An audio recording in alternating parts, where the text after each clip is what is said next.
Assalamualaikum warahmatullahi wabarakatuh. Bersyukur kepada Allah Subhanahu wa Ta'ala dengan mengucapkan Alhamdulillahirabbil alamin. Bersalawat kepada Nabi kita Muhammad sallallahu alaihi wasallam dengan mengucapkan Allahumma salli ala sayyidina Muhammad wa ala ali sayyidina Muhammad wa ba'du. Selamat sore anak-anak. Selamat berjumpa kembali dengan Bapak. Tentunya di jadwal pembelajaran hari Selasa, yaitu pendidikan agama Islam dan budi pekerti. Mohon maaf, kita tidak bisa melakukan pembelajaran tadi pagi karena ada pemadaman listrik serentak di daerah Bapak, yaitu daerah Kecamatan Medan Satria.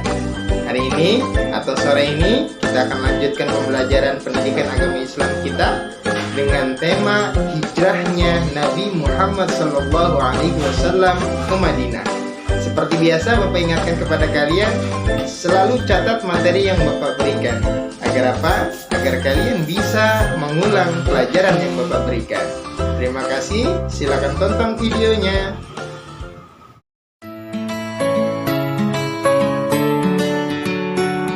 Baik anak-anak, hari ini kita akan memulai mata pelajaran pendidikan agama Islam dan budi pekerti dengan materi pokok hijrahnya Nabi Muhammad Sallallahu Alaihi Wasallam ke Madinah. Persiapkan diri kalian, siapkan alat tulis kalian, semangat belajar.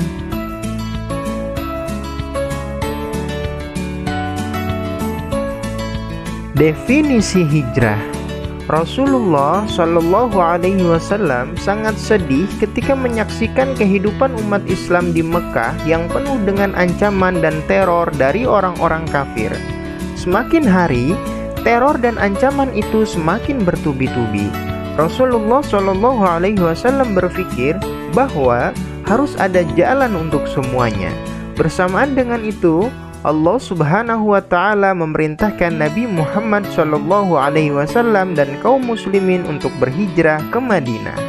Hijrah dalam bahasa Arab adalah perpindahan atau migrasi Nabi Muhammad Sallallahu Alaihi Wasallam dan pengikutnya dari Makkah ke Madinah pada tahun 622 Masehi. Peristiwa hijrahnya Nabi Muhammad Sallallahu Alaihi Wasallam dijadikan peringatan awal terbentuknya tahun Hijriah. Maksudnya adalah hijrah dalam bahasa Arab adalah perpindahan atau migrasi Nabi Muhammad Sallallahu Alaihi Wasallam dan pengikutnya dari Makkah ke Madinah pada tahun 622 Masehi.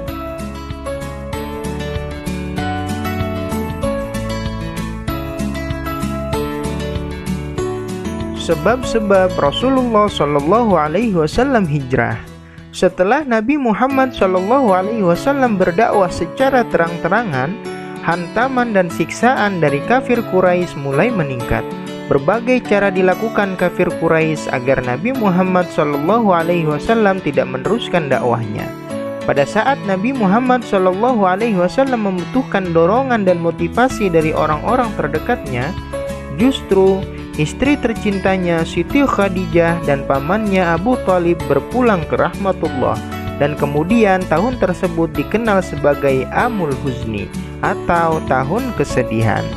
Di tengah kesedihannya, Nabi mengalami kejadian yang luar biasa, yaitu Isra dan Mi'raj, tepatnya tanggal 27 Rajab 621 Masehi, dan peristiwa ini menjadi pelajaran yang berharga bagi Nabi, sehingga Nabi Muhammad Shallallahu Alaihi Wasallam meneruskan dakwahnya dan hijrah ke Madinah atas perintah Allah Subhanahu wa Ta'ala.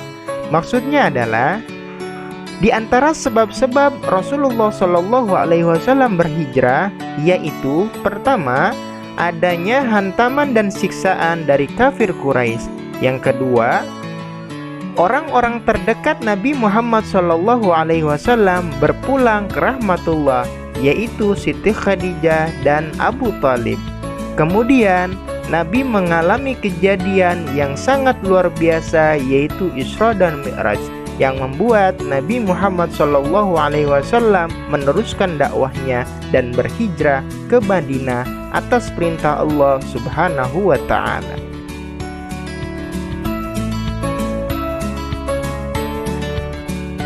Perjalanan hijrah Rasulullah Shallallahu Alaihi Wasallam.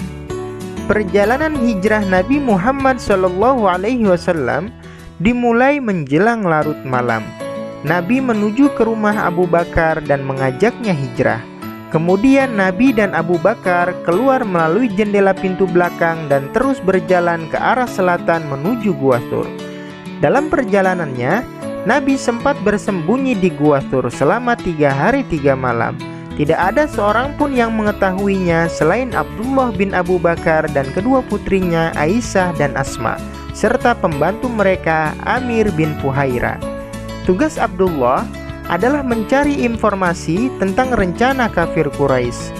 Di tengah perjalanan menuju Madinah, Nabi singgah di Quba, sebuah desa yang terletak 2 mil di selatan Madinah, dan di sana Nabi membangun sebuah masjid.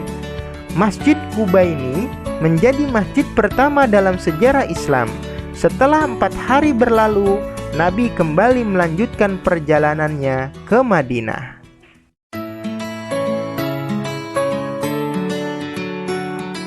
Berita gembira dari kota Yasrib atau Madinah.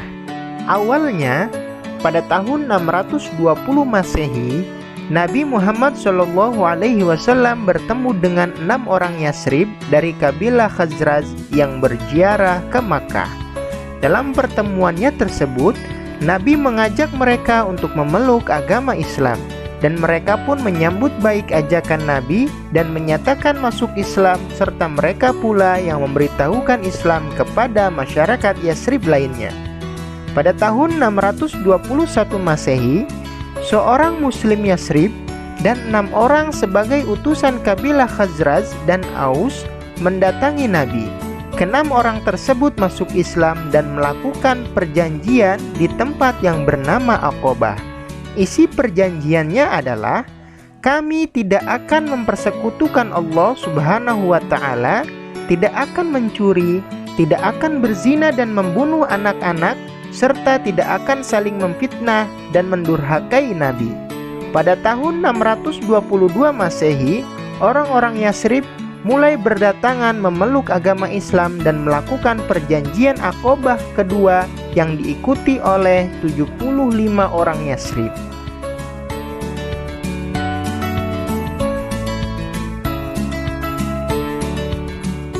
Dakwah Nabi Muhammad SAW di Madinah. Setelah sampai di Madinah, Rasulullah SAW mulai membuat program kerja untuk keberlangsungan dakwahnya. Di antaranya, membangun masjid, mempersaudarakan antara Muhajirin dan Ansor, dan membuat perjanjian dengan penduduk Madinah.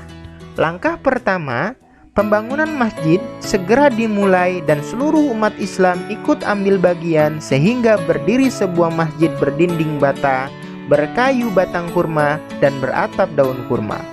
Perlu diketahui bahwa di Madinah tidak hanya orang Islam saja yang tinggal, tetapi di sana terdapat pula orang non-Muslim.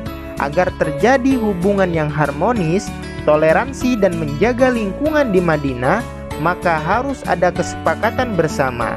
Kemudian dibuatlah Undang-Undang Dasar Pemerintahan Islam yang disebut dengan Piagam Madinah.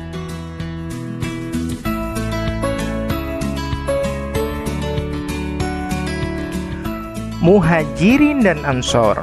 Muhajirin adalah orang Islam yang ikut hijrah dari Makkah ke Madinah, sedangkan Ansor adalah orang Islam Madinah yang menyambut kedatangan kaum Muhajirin. Setiap orang Ansor mengakui orang Muhajirin sebagai saudaranya sendiri. Mereka mempersilahkan saudaranya tinggal di rumah layaknya rumah sendiri. Yang termasuk Muhajirin adalah Abu Bakar, Umar bin Khattab, Bilal bin Rabah, Amir bin Abdullah, Abdurrahman bin Auf, Jubair bin Awam, Utsman bin Affan, Talhah bin Ubaidillah, Abu Huzaifah bin Utbah, dan Ammar bin Yasir. Sedangkan yang termasuk Ansor adalah Kharijah bin Zuhair, Itban bin Malik, Abu Ruwaihah, Sa'ad bin Mu'adz, Sa'ad bin Rabi', Salamah bin Salamah, Aus bin Thabit, Ka'ab bin Malik, Ubbah bin Bishr, dan Huzaifah bin Al-Yaman. Itu adalah nama-nama daripada sahabat Nabi yang termasuk Muhajirin dan Ansor.